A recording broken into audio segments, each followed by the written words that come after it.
시청자 여러분 안녕하십니까? VOA 뉴스투데이 시작합니다. 캐서린 힉스 미 국방부 부장관 지명자가 동맹관계에 기반한 국방 전략을 추진하겠다고 밝혔습니다. 특히 한국 등에 대한 확장 억제는 동맹관계의 핵심이라고 강조했습니다.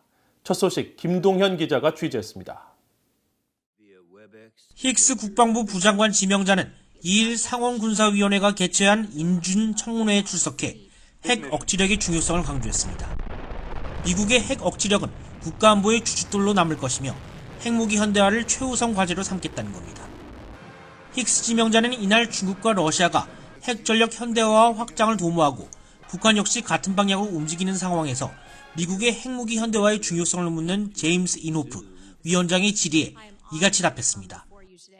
또 공화당 소속 케빈 크래머 의원이 핵무기 현대화 계획 지연이 미국의 핵 우산에 의존하고 있는 일본, 한국 등의 동맹에 이야기할 수 있는 불확실성에 대한 평가를 묻자 힉스 지명자는 미국의 확장 억지력 공약은 동맹의 신뢰를 심화시킬 수 있는 분야로 활용해야 한다고 생각하며 일부 동맹들은 핵 우산에 매우 의존하고 있는 것이 현실이라고 지적했습니다.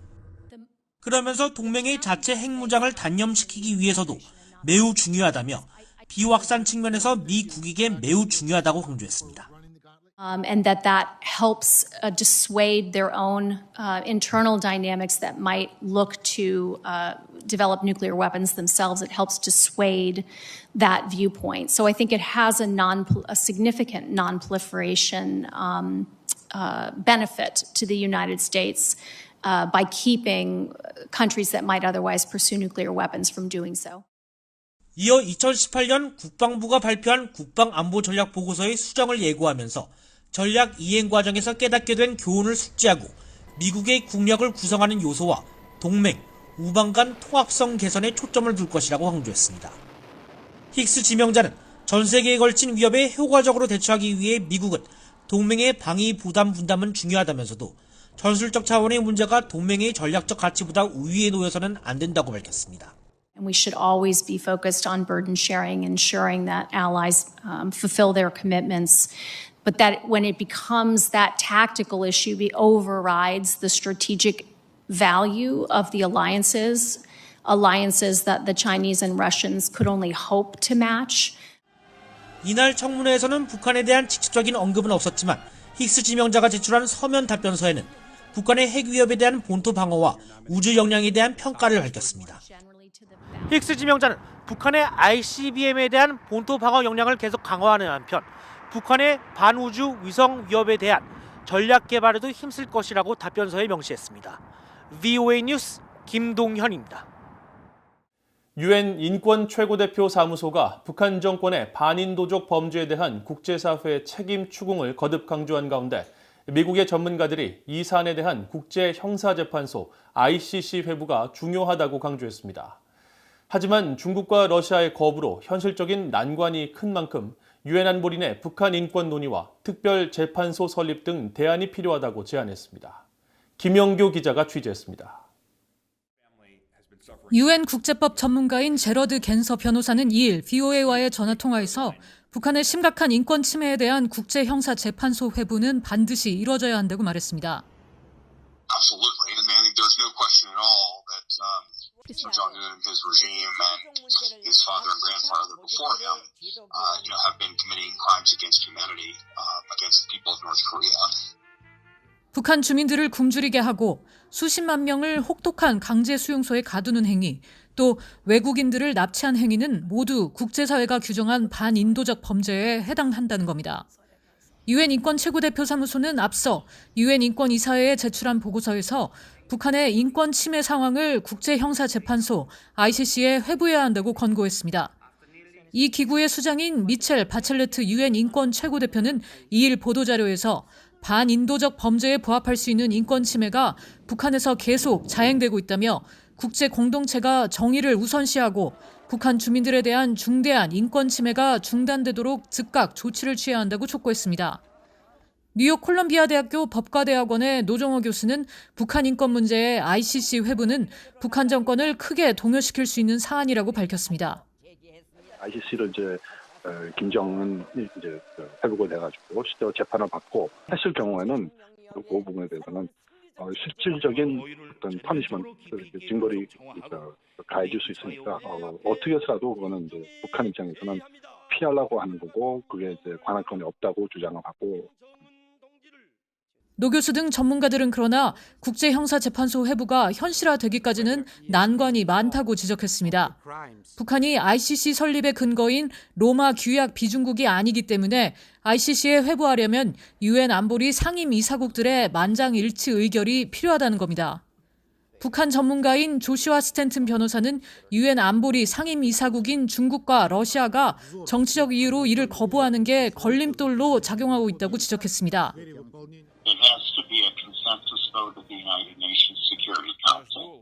China and Russia have blocked that because they have placed their cynical interests over the basic human dignity of every human being.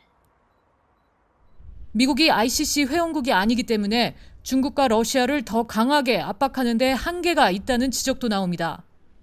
The United States initially signed agreement establishing the ICC, but then the United States, we were never able to get it through the Senate, and so we are not a participant. And for us, it makes it difficult for the United States to refer cases to court because we are not a member.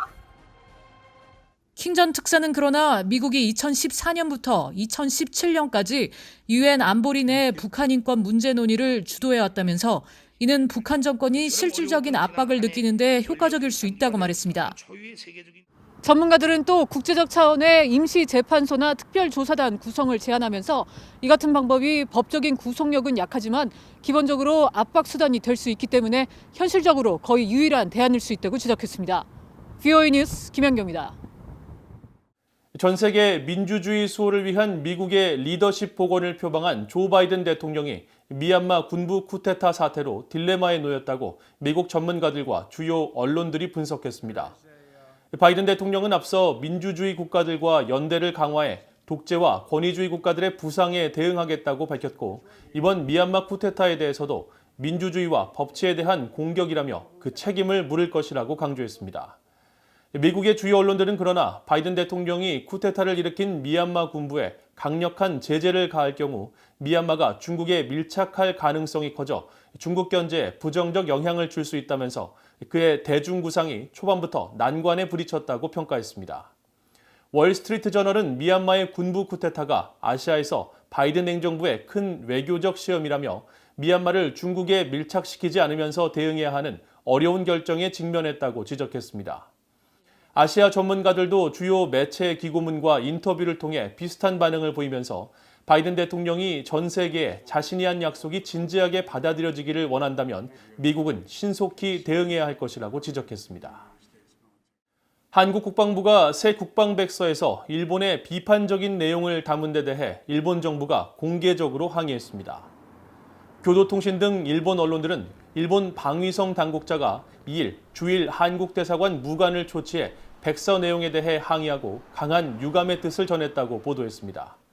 한국 국방부는 앞서 발표한 2020 국방백서에서 일본 정치 지도자들의 독도 영유권 주장과 지난 2018년 일본 초계기의 한국 함정에 대한 근접 위협에 대해 일본 정부가 사실을 호도하는 일방적 언론 발표로 한일 양국 국방관계가 난항을 겪었다고 밝혔습니다. 이에 대해 이시카와 다케시 일본 방위성 보도관은 이날 기자회견에서 북한의 핵과 미사일 위협에 대응한 일본과 한국, 미국 간 협력이 매우 중요하다면서 이런 관계가 손상되지 않도록 한국 측에 적절한 대응을 강하게 요구하겠다고 밝혔습니다. 일본 주요 언론들은 한국이 국방백서에서 일본에 대해 지금까지 써왔던 동반자란 단어 대신 이웃 국가로 표현한 것은 대일 관계에 대한 한국의 인식이 후퇴하거나 격화된 것이라고 평가했습니다. 평양에서 열린 암호화폐 회의에 참석했다가 미국 수사당국에 의해 체포된 버질 그리피스 씨의 소송 각하 요구가 최종 기각됐습니다. 사건을 담당하고 있는 미 뉴욕 남부 연방법원의 케빈 카스텔 판사는 지난달 27일 발표한 의견문에서 재판부는 그리피스 씨에 대한 검찰의 기소장이 연방 범죄 혐의에 부합한다며 소송 각하 요구를 기각했습니다. 앞서 그리피스 씨 측 변호인은 그가 대북 제재 위반 행위로 금전적 이득을 취하지 않았다는 이유 등을 들며 소송 각하 신청을 한 바 있습니다. 이번 기각 결정에 따라 그리피스 씨의 유무죄 여부는 최종적으로 재판부가 내리게 됐습니다. 2019년 4월 암호화폐 회의 참석을 위해 방북한 그리피스 씨는 같은 해 11월 미 연방수사국 FBI에 의해 체포됐으며 검찰은 국제 비상경제권법과 대북제재 위반 등의 혐의를 적용했습니다. 이상으로 BOA 뉴스투데이를 모두 마칩니다. 시청해주신 여러분 고맙습니다.